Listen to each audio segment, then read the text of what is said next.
नमस्कार, जनहित में आपका स्वागत है। मैं हूं आपके साथ मनोज मानस और जनहित में आज हम बात करने वाले हैं प्रमाण पत्रों के फर्जीवाड़े की।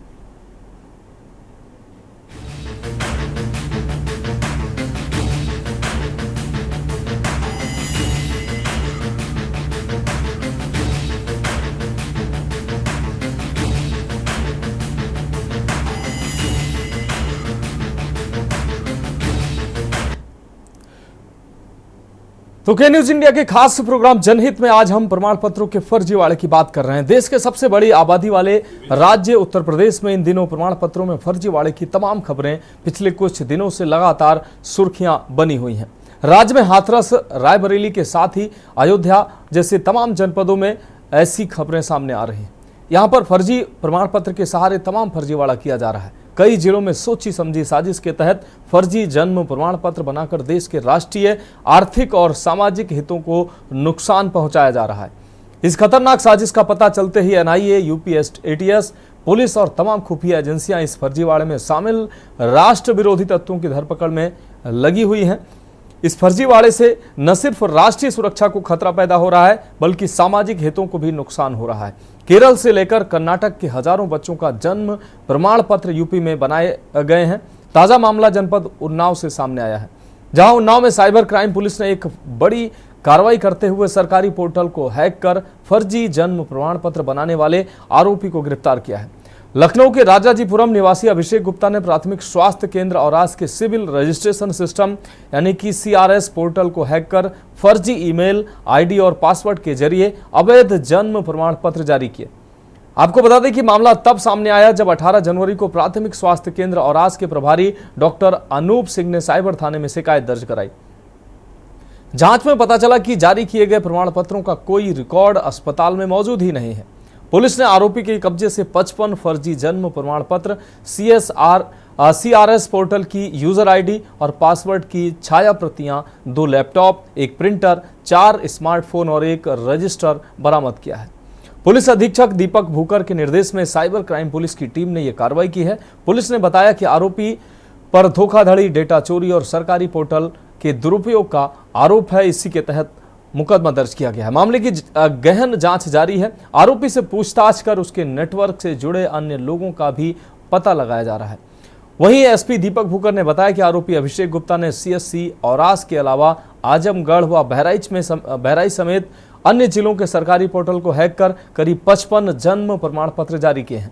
इन फर्जी जन्म प्रमाण पत्रों के पीछे जहां राष्ट्र विरोधी तत्वों का हाथ हो सकता है, वहीं यह साजिश आर्थिक और सामाजिक रूप से गड़बड़ी फैलाने की साजिश भी हो सकती है। इन फर्जी जन्म प्रमाण पत्रों के सहारे जहां लोग अन्य फर्जी दस्तावेज हासिल कर सकते हैं, फर्जी नागरिकता हासिल कर सकते हैं, तमाम योजनाओं में भी फर्जीवाड़ा की संभावनाएं बढ़ जाती हैं। इसलिए बड़ा सवाल यह है कि इस तरह जन्म प्रमाण पत्रों व अन्य प्रमाण पत्रों में फर्जीवाड़ा कैसे रुकेगा।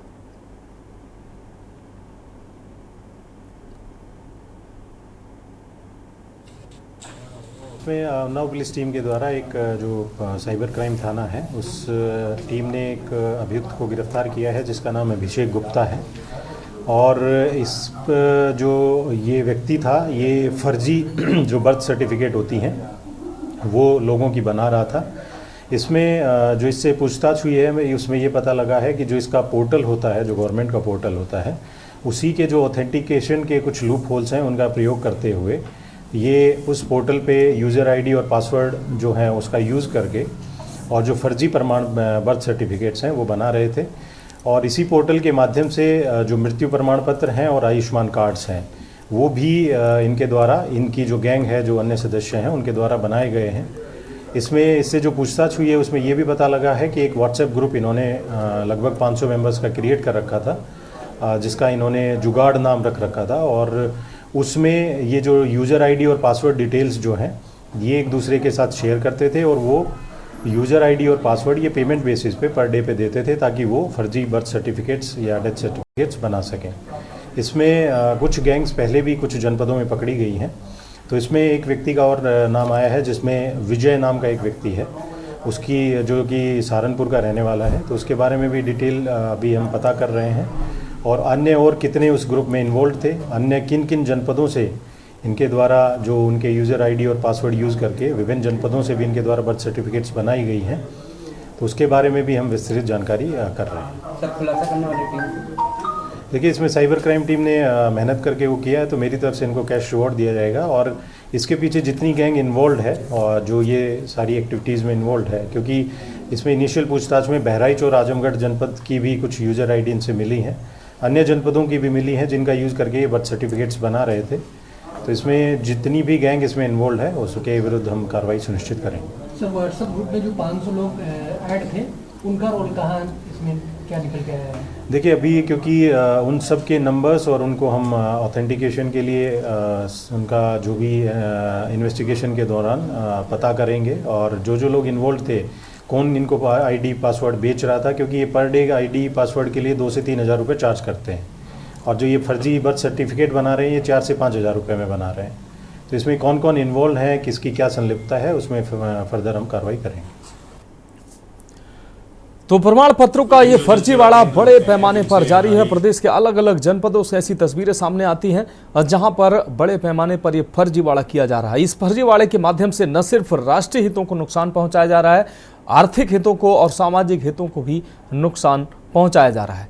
तमाम बांग्लादेशी और तमाम अवैध रूप से जो यहाँ रहने वाले जन्म प्रमाण पत्रों और अन्य प्रमाण पत्रों में फर्जीवाड़ा कर यहाँ के नागरिक बन रहे हैं, जो देश में तमाम अराजकता फैलाते हैं, उनकी पहचान भी नहीं हो पाती है। तमाम योजनाओं में भी फर्जीवाड़ा इन्हीं फर्जी प्रमाण पत्रों के द्वारा किया जाता है। तमाम योजनाओं में ये फर्जी प्रमाण पत्र धारी योजनाओं का लाभ ले जाते हैं, जबकि जो वास्तव में जो जिनको योजनाओं का लाभ मिलना चाहिए उनको योजनाओं का लाभ नहीं मिल पाता है। इसके अलावा सामाजिक जो व्यवस्था है उसमें भी ये फर्जीवाड़े का असर साफ तौर पर देखने को मिलता है। तो कुल मिलाकर ये इस फर्जीवाड़े से पूरे सामाजिक ताने बाने, देश को आर्थिक नुकसान और राष्ट्रीय हितों को खास तौर पर चोट पहुंचती है। और ये जो फर्जीवाड़ा है ये इसका बड़ा नेटवर्क है, कई राज्यों में नेटवर्क फैला है। अभी अगस्त 2024 की अगर बात करें तो हाथरस में ग्राम पंचायतों में लगभग 3000 फर्जी जन्म प्रमाण पत्रों की बातें सामने आई थी। 3000 फर्जी जन्म प्रमाण पत्र बनाए गए थे। अलग अलग राज्यों से, केरल, कर्नाटक और तमाम राज्यों के जो बच्चे हैं वो यहाँ पर उत्तर प्रदेश में उनका जन्म प्रमाण पत्र बनाया गया।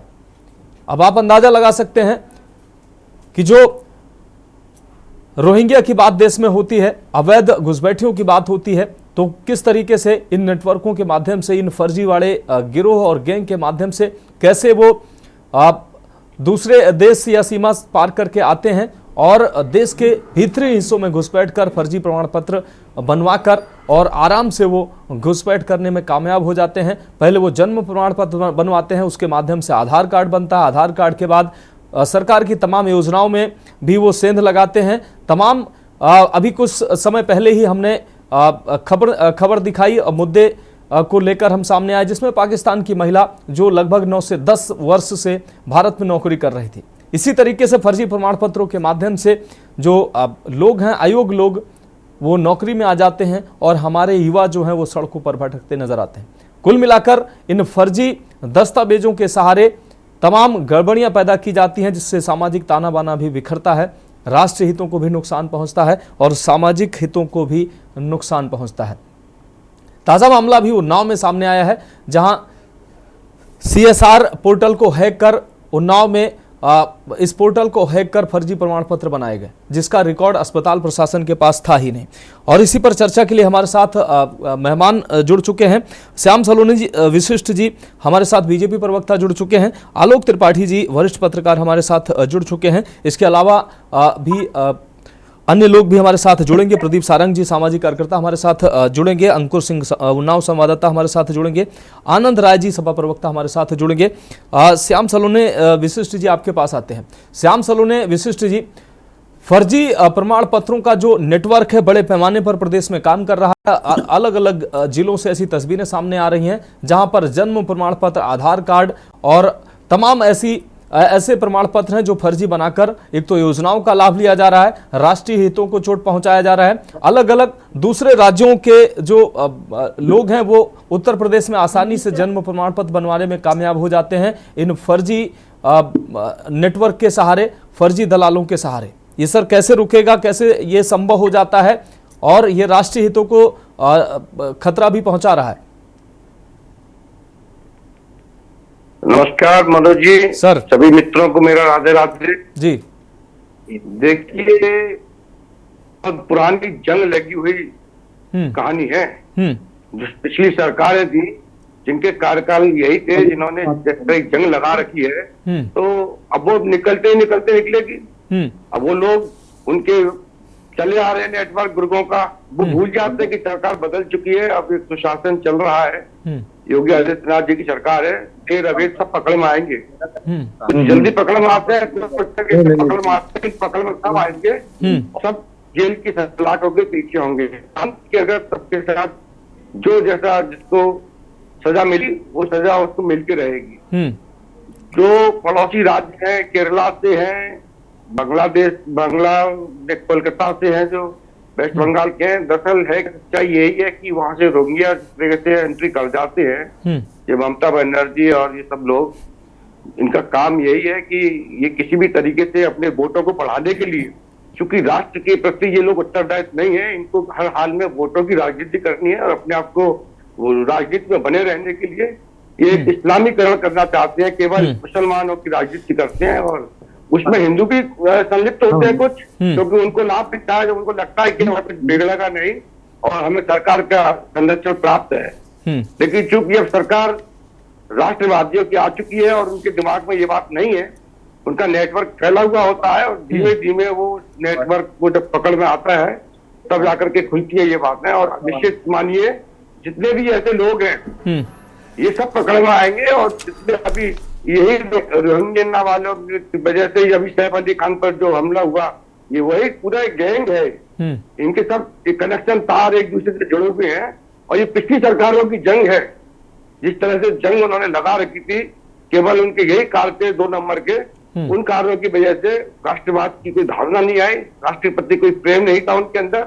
लेकिन धीरे धीरे मनोज जी, अब मैं आपको धन्यवाद करता हूँ आपके चैनल को कि आप बहुत छोटी छोटी चीजों को लाते हैं, लेकिन ये बहुत बड़ी रूप लेती है। लोगों को लगता होगा बहुत छोटी ये डिबेट है, लेकिन ये डिबेट छोटी नहीं है, क्योंकि इसी छोटे छोटे आरोप से एक बड़ा आरोपी तैयार हो जाता है। न जाने कितने, जिस तरह से प्रमाण पत्र बना के देते हैं, किस टाइप का व्यक्ति कितना खूंखार आतंकवादी और हमें यहाँ नौकरी पा जाता है। अभी बीच में भी कई लोग ऐसे आए हैं। तो इसके लिए योगी सरकार बिल्कुल जो विधिवत कार्रवाई होती है वो कार्रवाई की जाएगी और निश्चिंत रहिए, पूरा प्रदेश कि जो भी जनता है जिनके साथ भी धोखाधड़ी करते हैं, उन धोखाधड़ी करने वालों को सजा मिलेगी, क्योंकि सरकार योगी जी के सुशासन का उनका अपना एक चरित्र है, उनका नियम है, प्रतिबद्ध है कि मुझे सुशासन लाना।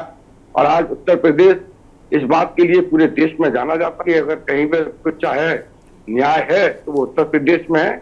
इसलिए देर अबेर सही, लेकिन ये ऐसे सभी लोग जो फर्जी तरीके से कार्य करते हैं, ये सब पकड़ में आएंगे और सब जेलों सलाखों के पीछे होंगे। निश्चित रूप से आप सलाखों के पीछे होंगे, लेकिन श्याम सलोने जी, इस तरीके की ये तस्वीरें रुकने का नाम नहीं ले रही हैं। जो पोर्टल है, जो गवर्नमेंट पोर्टल है, वो आसानी से ऐसे जो लोग हैं शरारती तत्व हैं वो हैक करके तमाम ऐसे असामाजिक काम जो है, अनैतिक काम है और अवैध काम है, वो आसानी से अंजाम देते नजर आते हैं। सालों ऐसी ही व्यवस्था चलती रहती है। जब कभी पकड़ में आता है तब घटना का खुलासा होता है, लेकिन तब तक बहुत कुछ हो चुका होता है, बहुत पानी बह चुका होता है और उस पर हम जैसे और आप जैसे लोग बैठकर चर्चा करते हैं। कहाँ लूज पोल अगर नहीं है तो ऐसी घटनाएं क्यों होती हैं? सालों से ऐसी व्यवस्था चल रही है।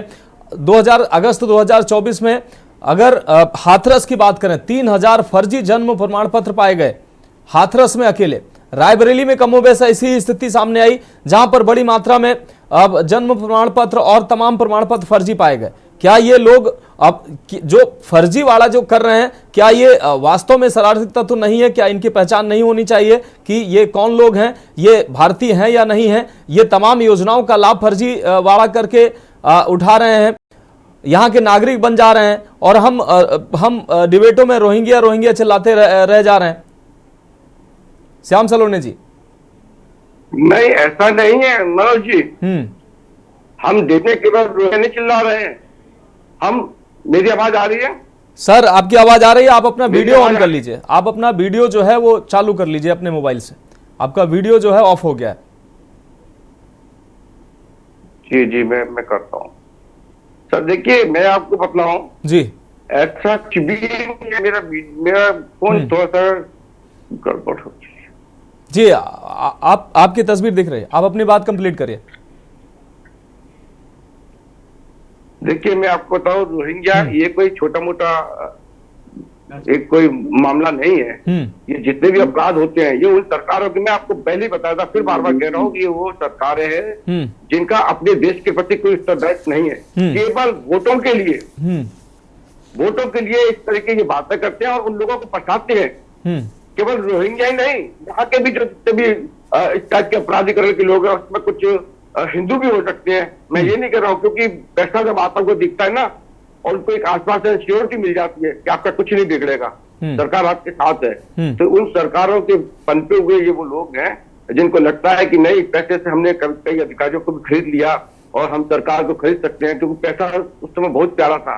वो भूल रहे हैं अब पैसे का बात नहीं है। अब सरकार किसी ऐसे व्यक्तियों के हाथ में नहीं है जिनके परिवारवाद बातें हों। आज सरकार राष्ट्रवादियों के हाथ में है। 140 करोड़ लोग उनके परिवार हैं। अब वो बिकने वाली सरकार नहीं है ये। कल भी देखिए, ये सब कल 55-54 मंत्रियों ने एक साथ जो तरह कुंभ में आए हैं, वो कोई एक धर्म के, एक जाति के, एक मजहब के लोग नहीं थे, पूरा एक भारतवर्ष की प्रसन्नता थी। इसीलिए ऐसे लोगों को मैं फिर आपको बता रहा हूँ, जो लोग गलत काम करते हैं, गैर कानूनी काम कर रहे हैं, वो देर अबेर पकड़ में आएंगे। योगी जी की सरकार है, किसी भी कीमत पर कोई बख्शा नहीं जाएगा। समय लग सकता है थोड़ा सा, क्योंकि ये बहुत शार्प माइंड के लोग हैं जी, और कुछ लोग अभी भी कुछ सरकार के तंत्र के, कुछ प्रशासन के लोग हो सकता है इन कभी भी मिले हुए हों, इसकी वजह से पकड़ में नहीं आते हैं। लेकिन ईमानदार लोग अब आते जा रहे हैं। पुरानी जो जंग हुई लोगों की मानसिकता थी वो अब खत्म होती जा रही है। तो धीरे धीरे जब 2027 तक आप देखेंगे पूरा उत्तर प्रदेश एक शानदार प्रदेश हो जाएगा। वो जंग लगा हुआ प्रदेश जो पहले से लगा हुआ था वो बिल्कुल पूर्ण से समाप्त हो जाएगा। आपको 2027 के बाद का जो उत्तर प्रदेश दिखेगा, इस तरह के कोई अपराधी आपको दिखाई नहीं देंगे। ठीक है सर, ठीक है, जब तक ठीक है सर, योगी आदित्यनाथ जी आपकी बात आ गई सर। हमारे साथ हमारे संवाददाता अंकुर जुड़े हुए हैं, अंकुर सिंह उन्नाव से जुड़े हुए हैं। अंकुर, उन्नाव में जो औराद CSC से जो तस्वीरें सामने आई, 55 यहाँ पर फर्जी जन्म प्रमाण पत्र बनाए गए। CSC अधीक्षक के द्वारा मामला भी दर्ज कराया गया है।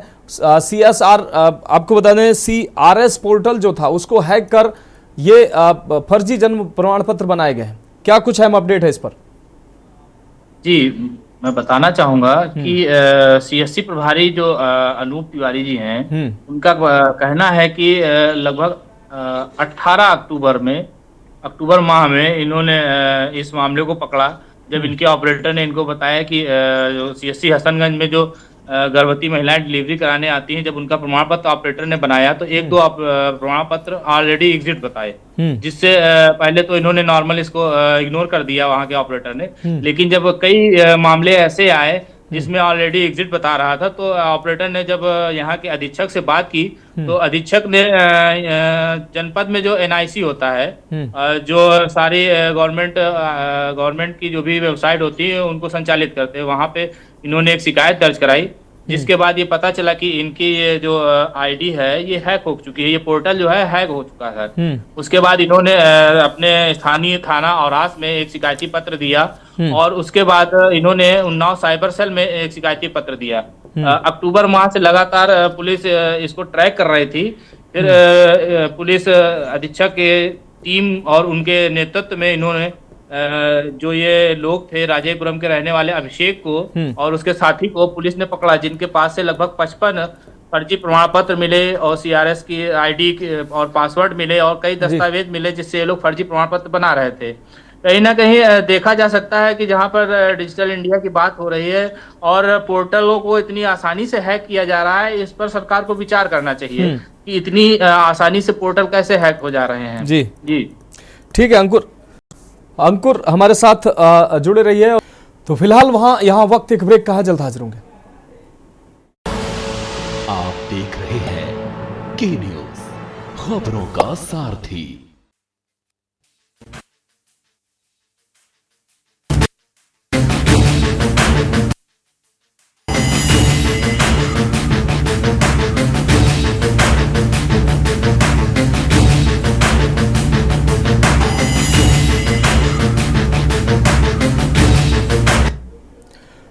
तो ब्रेक के बाद हमारी खास पेशकश में एक बार फिर से आपका स्वागत है। हम बात कर रहे हैं प्रमाण पत्र का फर्जीवाड़ा। प्रदेश के अलग अलग जनपदों में इस तरीके की तस्वीरें सामने आ रही हैं, खबरें सामने आ रही हैं, जहां पर प्रमाण पत्रों का फर्जीवाड़ा बड़े पैमाने पर किया जा रहा है और इससे राष्ट्रीय हितों को भी नुकसान पहुंचाया जा रहा है, सामाजिक और आर्थिक हितों को भी नुकसान पहुंचाया जा रहा है। और इस गंभीर विषय पर चर्चा के लिए हमारे साथ तमाम मेहमान जुड़े हुए हैं। सीधा चर्चा पे आते हैं। हमारे साथ आलोक त्रिपाठी जी, वरिष्ठ पत्रकार, हमारे साथ जुड़े हुए हैं।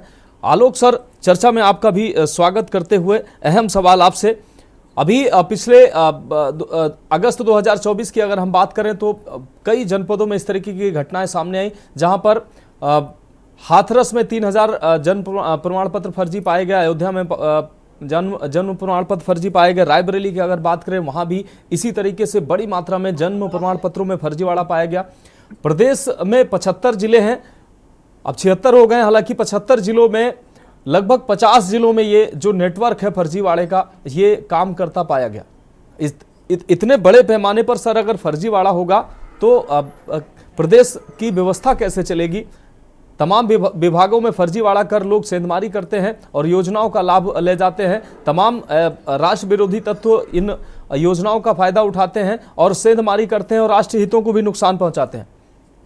सर बिल्कुल बिल्कुल मनोज जी, देखिए ये तो बहुत ही दुर्भाग्यपूर्ण स्थिति है, और वो भी उस स्थिति में जब सरकारी वेबसाइट को अगर कोई हैक कर ले जा रहा है और उस सरकारी वेबसाइट के माध्यम से वो प्रमाण पत्र बना ले रहा है, यानी कि कहीं ना कहीं आज भी हम असुरक्षित हैं। हम सोशल मीडिया की बात करते हैं, ऑनलाइन की बात करते हैं, लेकिन ऑनलाइन की आपने व्यवस्था तो दी, लेकिन उसको फर्जीवाड़ा रोकने के लिए आपने क्या व्यवस्था दी? तो हमको लगता है कि कहीं ना कहीं कुछ चूक है। आज बहुत बड़ी संख्या में आप देखिए, डेली 2-4 ऐसे मामले निकल के आते हैं जहां लोगों के खाते से पैसे निकल जा रहे हैं, उनको पता ही नहीं चल पा रहा है।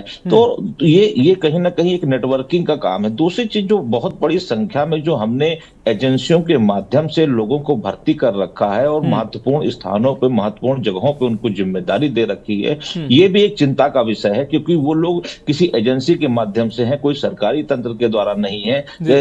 कब हटा दिए जाते हैं, कब रख लिए जाते हैं, ये एजेंसी तय करती है। तो ये सब चीजों को भी हमको ध्यान रखना पड़ेगा। प्लस अगर जिस तरह से निकल के आया कि वो हैंग हो गई, उनको पता नहीं चला, तो ये कैसे संभव हो सकता है कि अगर आपकी वेबसाइट हैंग हो रही है और आप रोज उस पर काम कर रहे हैं और आपको बहुत देर बाद पता चलता है? तो मुझे लगता है कहीं इसमें कुछ जो वेबसाइट में लोग काम करते हैं, पासवर्ड और आईडी उन्हीं के पास होता है, क्या उनमें से कुछ लोग इसमें संलिप्त थे जिन्होंने इस तरह के गैंग को कुछ पैसे की लालच में ये सब चीजें उपलब्ध कराई हो, उसके बाद वो इस तरह का काम कर रहे हैं? ये एक बड़ा नेटवर्क है, एक बड़ी साजिश हो सकती है, क्योंकि जन्म प्रमाण पत्र के माध्यम से वो तमाम जगह नौकरियों को लेकर आवेदन होते हैं, तमाम लोग पे, क्योंकि अब पहले जैसी व्यवस्थाएं नहीं रही, जो जब चाहे आप जाकर के जन्म प्रमाण पत्र बनवा लें या मृत्यु प्रमाण पत्र बनवा लें, वहां जाना के बाद उसमें संशोधन करा लें। तो ये चीजें तमाम ऑनलाइन हो गई हैं और इसको कराना बहुत ही कठिन कार्य हो गया है। तो मुझे लगता है इसके माध्यम से इस वेबसाइट को हैंग करके कई लोग अपना जन्म प्रमाण पत्र में अपनी जो जन्म तिथियां हैं उसमें हेरफेर कर लेते होंगे, उस जन्म तिथि के माध्यम से आधार में हेरफेर कर लेते होंगे। तो ये एक बहुत बड़ा नेटवर्क चल रहा है, लेकिन हालांकि पुलिस ने इसमें से काफी कुछ सफलता प्राप्त की, लेकिन अभी इसके पीछे कौन गैंग था, इसके पीछे मकसद क्या था, कैसे हो रहा था, ये एक अभी पता करना बाकी है। लेकिन जिस तरह से हम ऑनलाइन की तरफ बढ़ रहे हैं, उसी तरह से असुरक्षा भी बहुत बढ़ती जा रही है। इसको भी रोकना होगा कि कैसे ऑनलाइन के माध्यम से हम सुरक्षित लेन देन करें। हम अपनी जो साइटें हैं, हम जो हमारी सरकारी खासकर जो वेबसाइटें हैं जिसपे सरकारी सब तंत्र होता है, अगर वो हैंग हो जा रही है, साइबर ठग उसको हैंग कर ले जा रहे हैं, तो ये एक बड़ा सवाल उठ रहा है। जो एजेंसियां इसको संचालित करती हैं, मुझे लगता है कि हम कोई भी चीज करने से पहले उसका पूरी तरह से बंदोबस्त करें कि आखिर कभी ऐसी स्थिति आती है तो उसको तत्काल रोका जा सके, तत्काल पता चल सके कि कहीं कोई हैंग कर रहा है मेरी सरकारी वेबसाइट को, तो जो इस एनआईसी है या जो भी ये लोग इनको संचालित करते हैं उनको तुरंत पता चल सके। लेकिन होता क्या है, इस तरह का घोटाला चलता रहता है बहुत बड़ी संख्या में पूरे प्रदेश में, जिलों में, कहां ये सब चीजें हो गई। जब जांच हुई तब जाके निकल के आया, तब तक कितना लोगों का प्रमाण पत्र बन के कहां चला गया होगा, कहां यूज किया होगा, कितनों संगठनों ने आधार बनवा लिया होगा, ये एक बहुत बड़ा एक नेटवर्क हो गया होगा। तो मुझे लगता है कि सरकार को थोड़ा सा इसकी सुरक्षा को लेकर के भी कैसे जो सरकारी वेबसाइटें हैं या सरकारी जो चीजें हैं या जो लोगों के अकाउंट हैं जो ऑटोमेटिक पैसे निकल जा रहे हैं जिससे लोग परेशान हो रहे हैं, तो इस पर भी कैसे रोक लगेगी, कैसे साइबर ठगों को रोका जा सकता है, कैसे साइबर क्राइम रोका जा सकता है, इस पे भी थोड़ा सा ध्यान देना होगा। जी ठीक है आलोक सर, हमारे साथ आप जुड़े रहिए। प्रदीप सारंग जी सामाजिक कार्यकर्ता हैं, सोशल एक्टिविस्ट हमारे साथ जुड़े हुए हैं। प्रदीप सारंग जी, सामाजिक मुद्दों पर आपकी पैनी नज़र रहती है। ये जो घटना सामने आ रही है, लगातार अलग अलग जनपदों में ऐसी तस्वीरें सामने आ रही हैं जहां पर बड़े पैमाने पर प्रमाण पत्रों में फर्जीवाड़ा किया जा रहा है। जिस प्रकार से ये सातिर अपराधी सुरक्षा को सेंध लगाकर ये राष्ट्रीय हितों को चोट पहुंचा रहे हैं, लेकिन इन पर पूरी तरीके से अंकुश नहीं पाया जा पा रहा है। सरकार भी प्रयास कर रही है। दूसरी तरफ हम लगातार डिजिटल होते जा रहे हैं, लेकिन इस डिजिटल युग में हम जितने डिजिटल होते जा रहे हैं उतने असुरक्षित भी होते जा रहे हैं, क्योंकि बहुत गोपनीय चीज़ें, बहुत महत्वपूर्ण चीज़ें जो डिजिटल होने के बाद उनमें सेंध लग जाती है। हमारी सुरक्षा के लिए भी ये खतरा है, हमारे सामाजिक ताने बाने के लिए भी ये सुरक्षा है, वो खतरा है। प्रदीप सर, फोन अनम्यूट कर लीजिए।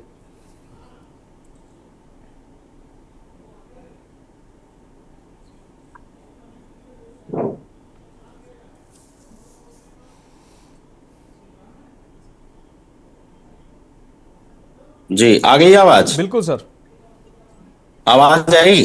बिल्कुल सर, आपकी आवाज बेहतर तरीके से मिल पा रही है। जी मैं कह रहा था, अभी पत्रकार साथी कह रहे थे जी कि ये जो डिजिटल हो रहे हैं हम और इसमें सुरक्षा के इंतजाम नहीं है। मैं यहाँ एक थोड़ा दूर तक आपका ध्यान ले जाना चाहूंगा जी। कभी जब देश आजाद हुआ था तो देश में भौतिक निर्माण की ज्यादा जरूरत थी, तो उन सरकारों ने देश के भौतिक निर्माण में इतना ज्यादा ध्यान दे दिया कि देश का जो भावात्मक स्वरूप था वो एकांगी रह गया, कमजोर रह गया। ये जो मौजूदा सरकार आई है, भारतीय जनता पार्टी की सरकार, वो उस कमी को तो पूरा करे, देश के भावात्मक विकास की ओर पूरा ध्यान है इनका, लेकिन इस तरह के जो भौतिकतावादी चीजें हैं वो पीछे छूट जा रही इनसे। अब सवाल क्या है कि चरित्र और जो व्यक्तित्व होता है उसका विकास एकांगी नहीं हो सकता। एक ने भौतिक निर्माण पर प्रेशर दे दिया, आप भावात्मक निर्माण दे रहे हैं। आप देखें साइबर फ्रॉड हो रहा है, अरबों खरबों रुपए का डेली का वारा न्यारा हो रहा है। छत्तीसगढ़, हरियाणा, कहां कहां बैठे लोग कर रहे हैं। तो मेरा कहना यह है मानस जी कि घटना हो जाने के बाद जब आप खुलासा करते हैं इसका कोई मतलब नहीं है। बिल्कुल, साइबर जो नेट है, जो आपकी वेबसाइट्स हैं, इनकी हैकिंग हो रही है, तो ये सरकारी घर में चोरी है, सरकार के घर में चोरी है, सरकार के घर में डकैती है। बिल्कुल, अब सरकार को खुद सोचना है कि मेरे घर में डकैती हो रही, तमाम ठगी हो रही है। इसके लिए एक उपाय है कि पूरी जो हमारी विशेषज्ञ टीम है देश की टेक्नोलॉजी की, उसको असाइनमेंट दिया जाए, स्पेशल प्रोजेक्ट लॉन्च कर दी जाए कि इस तरह के सिक्योरिटी के कुछ और चीजें तलाश ली जाए, इन्वेंशन किए जाए, और ताकि हमारा जो डिजिटल भारत है ये सपना पूरा हो। वरना तो डिजिटल भारत बहुत भयावह दिख रहा है कि आप बैंक में पैसा जमा करें, आपका बैंक का खाते चोरी हो जाए, आपकी पूरी वेबसाइट चोरी हो जाए, कहाँ किसको सर्विस दे दें, कहाँ किसको ट्रांसफर कर दें, जन प्रमाण पत्र बना दे दें। अभी रोहिंग्या की बात कर रहे थे सलोनी भाई हमारे मित्र जी। अरे भाई, रोहिंग्या को जन प्रमाण पत्र बन जाएगा, आधार बन जाएगा, वोटर लिस्ट में नाम आ जाएगा, क्या करेंगे? बिल्कुल, यही बहुत भयावह स्थिति है। इस पे सरकार को अलग से चाहे मंत्रालय बना दें, जब नमामि गंगे का मंत्रालय बन सकता है, जब और मंत्रालय बन सकते हैं, तो निश्चित रूप से टेक्नोलॉजी और साइबर फ्रॉड रोकने के लिए साइबर टाइप का एक अलग से मंत्रालय भी बन सकता है। क्योंकि आज एक ऑफिस की वेबसाइट हैक हुई है, कल पीएमओ और राष्ट्रपति और सुरक्षा की भी हैक हो सकती है। अगर क्यों ये दावा नहीं किया जाता कि सुरक्षा विभाग की, रक्षा मंत्रालय की वेबसाइट हैक नहीं होगी? वह वेबसाइट तो एक जैसी होती है। बिल्कुल, तो कुछ न कुछ बड़े स्तर पर भारत सरकार को निर्णय लेना पड़ेगा इसमें। ये बहुत बड़ा मामला है कि देश की सुरक्षा के लिए, सीमाओं की रक्षा के लिए रक्षा मंत्रालय है, तो गृह विभाग ने पुलिस विभाग बना रखा है। लेकिन जो हमारा डिजिटल भारत है, जो हमारी वेबसाइट और नेट और इंटरनेट के मामले हैं, इनकी रक्षा सुरक्षा के लिए भी एक अलग से विभाग बनाना ही होगा। नहीं तो आने वाले समय में पूरी दुनिया के नक्शे में हम बहुत लचर अर्थव्यवस्था साबित हो जाएंगे। ठीक है सर, अभी से सचेत होना पड़ेगा। जी ठीक है सर, आप हमारे साथ जुड़े रहिए। अंकुर सिंह, एक बार फिर से हम आपके पास आएंगे। अंकुर सिंह, इस फर्जीवाड़े के बाद अभी तक कार्रवाई कहां तक पहुंची है? एक व्यक्ति जो अभिषेक गुप्ता, उसकी गिरफ्तारी जरूर की गई है, जो लखनऊ का निवासी है, लेकिन नेटवर्क की पूरी जानकारी अभी तक पूरी जो छानबीन किस आधार पर प्रशासन कर रहा है, क्योंकि ये बड़े पैमाने पर फर्जीवाड़ा है और इससे पहले भी इस तरीके की घटनाएं सामने आई हैं।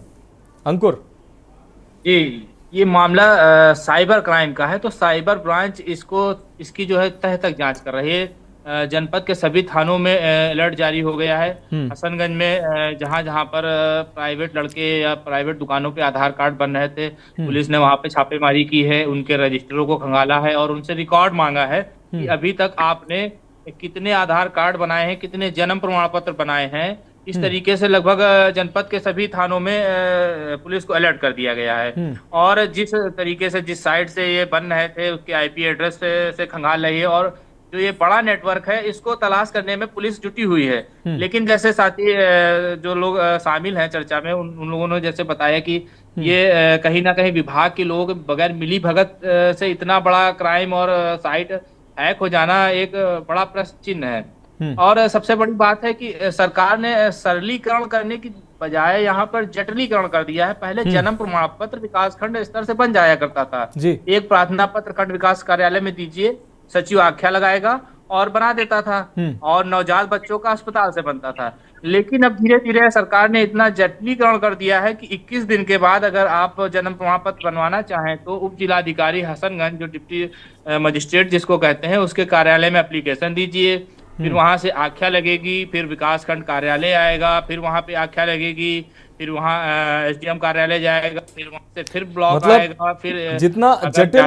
ठीक है अंकुर, ठीक है, आपके पास आते हैं। जितना प्रक्रिया को जटिल किया है उतना फर्जीवाड़ा कम होना चाहिए, लेकिन फर्जीवाड़ा साफ तौर पर बढ़ता नजर आ रहा है। हमारे साथ सपा प्रवक्ता आनंद राय जी भी जुड़ चुके हैं। आनंद राय जी, चर्चा में आपका भी स्वागत है।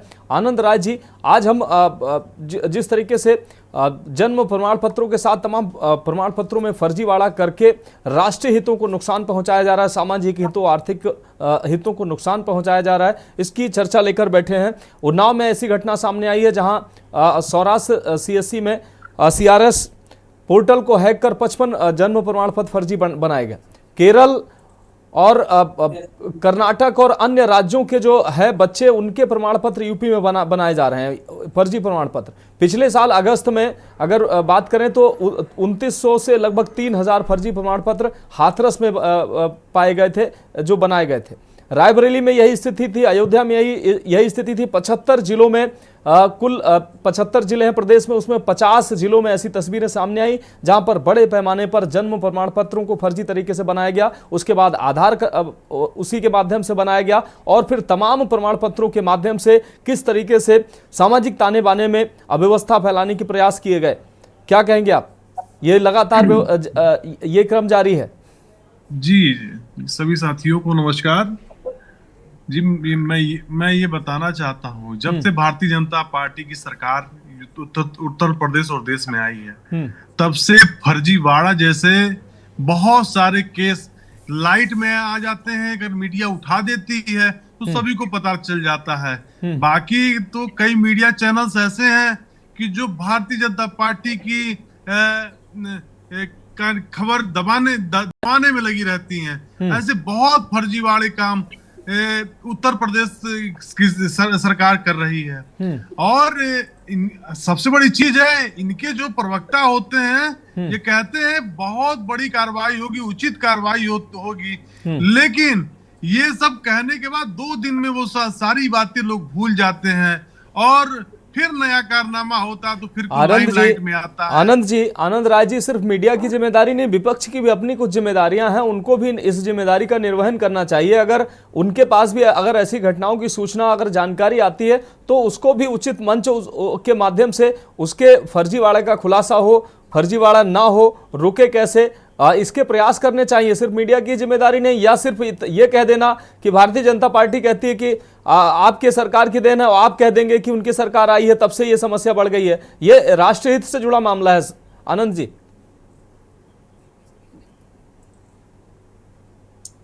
आनंद जी, तो संभवतः आनंद जी का फ्रेम फ्रीज हो चुका है, उनकी आवाज हम तक नहीं पहुंच पा रही है। श्याम सलोने सर आपके पास आते हैं। श्याम सलोने सर, अभी प्रदीप सारंग सर ने कहा कि समावेशी विकास होना चाहिए, भावात्मक विकास की उन्होंने बात की। उन्होंने कहा कि वो विकास हो रहा है, लेकिन जो भौतिक विकास नहीं हो रहा है, कुछ कमियां रह जा रही हैं। तो समावेशी विकास कैसे होगा? अभी हम कुछ दिन पहले एक घटना की चर्चा लेकर बैठे थे, शायद उस डिबेट में आप जुड़े थे, कि पाकिस्तानी महिला 10 सालों तक फर्जी प्रमाण पत्रों के सहारे यहां नौकरी कर रही थी। अब जाके मामला खुला, तब पता चला कि वो जन्म प्रमाण पत्र, शैक्षिक प्रमाण पत्र, तमाम प्रमाण पत्र फर्जी थे। तो इस तरीके से व्यवस्था में तमाम लोग आसानी से सेंध लगा रहे हैं। हम डिजिटल होते जा रहे हैं, उतने ही असुरक्षित होते जा रहे हैं। तो इस पर कैसे ये घटनाएं रुकेंगी? सरकार क्या करेगी इस पर? मनोज जी, प्रदीप सर ने जो कही है बातें, मैं लगभग उनसे क्योंकि वो बातें राष्ट्र हित के लिए, और हम लोग कहते हैं सरकार के चलती है। सरकार हमारे और आपके जो अनुभव होते हैं रखते हैं, उनका इकट्ठे करके उस पर विचार करती है, तभी तो कोई आगे कार्रवाई होती है। तो प्रदीप सर ने कुछ बातें बहुत कही है, उन पर सुझाव होना चाहिए। आलोक जी ने भी कहा कि एक नमामि मंत्रालय बन सकता है, तो ये भी एक बन जाती है। बिल्कुल इन पर विचार होना चाहिए, इसमें हम लोग बिल्कुल असहमत नहीं। लेकिन किसी की मानसिकता, मेरे मन में क्या चल रहा है, आप मेरे मन की बात को कैसे जान पाओगे? मेरे मन में क्राइम है, मेरे मन में बचाइए है कि कुछ दिन के लिए मैं जेल जाऊंगा, फिर मैं आ जाऊंगा, लेकिन मैं इतना रुपया कमा लूंगा, केवल पैसा कमाना है, देश से मुझे मतलब नहीं है। इस टाइप के जो लोग हैं, इस तरीके के जो यहाँ पर मानसिकता के व्यक्ति हैं, जिनको अभी हमारे समाजवादी पार्टी के प्रवक्ता हमारे भारतीय जनता पार्टी, देखिए भारतीय जनता पार्टी ने ऐसे ही अपराधों को रोकने के लिए एनआरसी का लागू करने की बात है कि ये एक यूजीसी क्यों कहा है? इस सब का विरोध कौन करते हैं? इन सब का विरोध करने वाले लोग हैं, जिनका उद्देश्य है कि किसी भी तरीके से इनके वोट पर फर्क ना पड़ जाए। ये श्याम सलोने सर, ये सिलसिला वर्षों से चला आ रहा है। आप एनआरसी भी लेके आएंगे तो प्रमाण पत्र तो आसानी से जो लोग जिनसे आप प्रमाण पत्र मांगेंगे वो तो दिखाई देंगे, क्योंकि उन्होंने तो फर्जी बनवाई रखे हैं। तो उनसे ये उम्मीद कि वो प्रमाण पत्र नहीं दिखा पाएंगे, वो तो पहले ही बनवा चुके हैं प्रमाण पत्र। तो ये तो इससे तो रुकेगा नहीं उनका यहाँ आना जाना। इसीलिए तो उनकी जांच होनी चाहिए। इसकी तो जांच कर रही होगी जो महाराज ने क्यों कहा कि वक्त कमेटियों की जांच होगी, संपत्तियों की जांच होगी, कि ये इन्होंने प्रमाण पत्र बना लिए तो कहां पर जमीन आवंटित होगी, किसने कर दी, इनकी पीढ़ियां क्या थी, कब से ये बचे हुए थे, इनकी कितने इनके पुरखे कितने पकड़ेंगे। ये भी सब रोकने के लिए तो भारतीय जनता पार्टी सब कर रही है। श्याम सलोने जी, सिर्फ रोहिंग्या श्याम सलोनी जी, सिर्फ रोहिंग्या या देश विरोधी तत्व तो वो शामिल है ही हैं।